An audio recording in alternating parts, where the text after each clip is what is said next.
So Arizona has hit the teen portion of its temperatures. Yes, 116 degrees today. My garden's roasting. Hi everyone, welcome back to my channel. I'm Shamira Benson, one part of Team Benson, and today it is Sunday, so we are going to do a lovely garden tour of my roasty toasty garden. But we still have some things growing. Okay guys, so I am watering right now, and it's crazy because it's so hot, like the cement and just the earth is so hot that watering it is causing like steam. Like it feels like I'm kind of like in a sauna back here in my garden. But we still have some things growing, and there is one plant that is absolutely loving now that it's 116 degrees. Can you guys guess what it is? We're going to start off with my favorite plant. If you guys know me, you know that I love growing an Armenian cucumber. You see this? No burn on the leaves.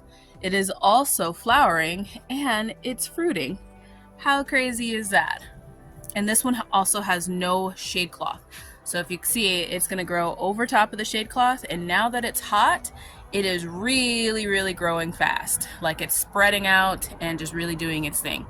My favorite plant to grow here in the desert. And soon, hopefully, those hummingbirds come over here and we have some Armenian cucumbers. Now right below it, we have a really nice squash going on. Well, this one is a zucchini.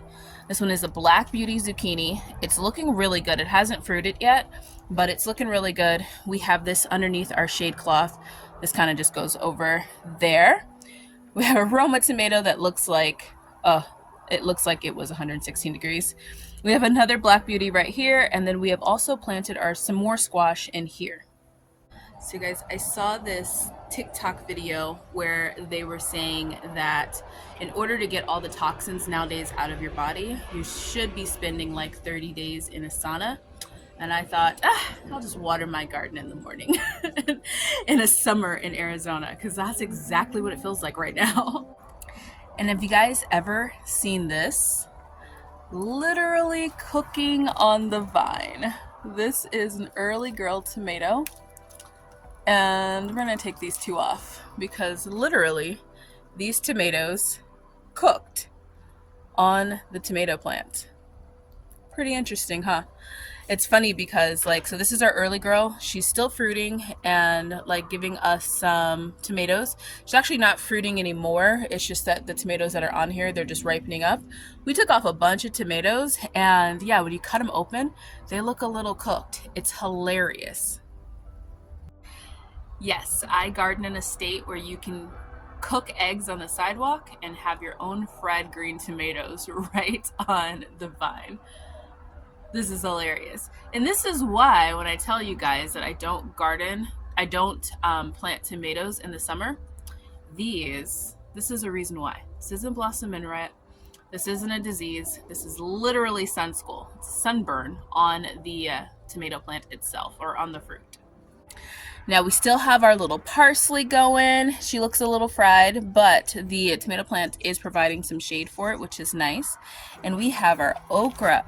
Look at how nice this okra is looking, guys. The okra is also growing leaps and bounds right now. Now we did plant some like beans and stuff like that here and here, if you guys saw the last video.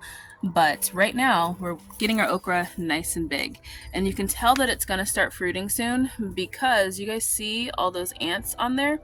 The ants are bringing up aphids, kind of like the same thing that was happening with my Chinese red lung noodle beans, which also look a little bit fried, but they'll bounce back.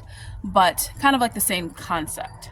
So if you guys remember from my Chinese red lung noodle bean video, that's a mouthful to say, I was saying how I sprayed down the plant because the blossoms were getting aphids.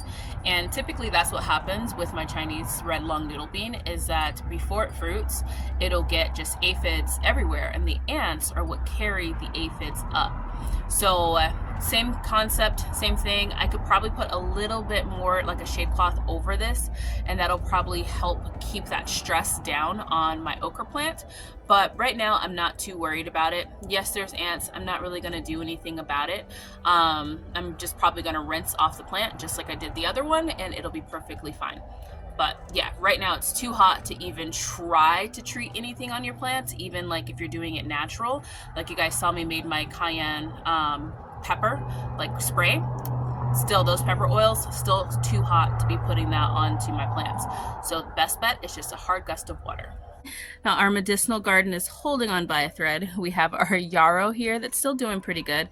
Now it is underneath some shade cloth, but our hyssop wanted to grow outside of that, so it felt the raft of Arizona. And it is burned, poor hyssop plant. And then we also have our evening primrose that is learning not to grow outside, so it's doing pretty good. And then over here we have our lemongrass, which surprisingly is not getting any shade, but this area that it's at right now, it's doing pretty well. So guys, one thing I think that isn't appreciated enough about a desert garden is that it has its own kind of natural kind of pest control. So during the first parts of the rains, we had gnats everywhere. Like they were pretty bad out here in the garden, especially because I got soil that I had put down like for like our potato bed and different things like that to kind of top everything off before planting the beans. So the gnats were really bad. But when those 116 degrees and 115 degrees come in, it kind of just solarizes that top layer of soil and takes away all the gnats, so that then the soil is ready for me to then put mulch on top of it before we get those heavy rains. So a lot of people ask me why I didn't mulch my garden right away when I was planting out the beans, and it's because I let the sun solarize the soil first, and it kind of just keeps everything clean. Now over here in our fabric pots, we have some stevia, which I'm surprised is still growing, but we have some stevia. And then we also have a cucumber. That one is a Space Saver bush cucumber over there, right below our big mulberry, which our mulberry is finally starting to get some burns on her, but she's still looking pretty good. Look at, we got little hummingbirds that are waiting for me to move next from their hummingbird feeder. They're so cute. Now on this side, underneath the shade cloth, we have things going pretty good. We have our shishito peppers. Still haven't done my, video on taking care of these during like the time right now, but it will be soon because we need to get some more dirt in those pots. These are our newest shishito peppers. This one is our oldest one. So this is what a shishito pepper looks like when it's going through its dormant stage. It will kind of like dry out and just kind of like lose all of its leaves. It might even lose every last one of its leaves, but then you'll see the leaves start to grow back, and that's how you know that you're getting another year out of this one. This one is going on its third year. We have Miss Eggy back here. Now the same thing with Miss Eggy. She's going to start to lose some of her leaves right now. She might even get woolly aphids. Don't worry about it. Just let it go. I don't even prune Miss Eggy. She'll prune herself, and then she'll come back and grow some more eggplants in the fall. We have another Space Saver cucumber right back there. We have Big Nisi, which is Miss Eggy's daughter, is doing really good. As you can see, all the spider mites have gone, and those leaves that had the spider mites, they have fallen off, and she's grown new leaves back. So we're expecting some eggplants from the fall from her. And then we have our turmeric right here that I've never grown turmeric before. This is a test for me. It's a little burnt, so we were trying to keep it cool, but it's doing good so far. Look at all these shishitos that I just never grabbed off, guys. But we're saving seeds. It's fine. And then our chocolate mint is also starting to grow back. So guys, in all of my years of gardening and doing YouTube right now, I have learned a lot about the life cycles of my plants and what to worry about and what not to worry about. I am an organic gardener, meaning that I don't use anything on my garden, especially like any type of chemicals or anything like that. I just let it be, and I let nature kind of take take care of itself.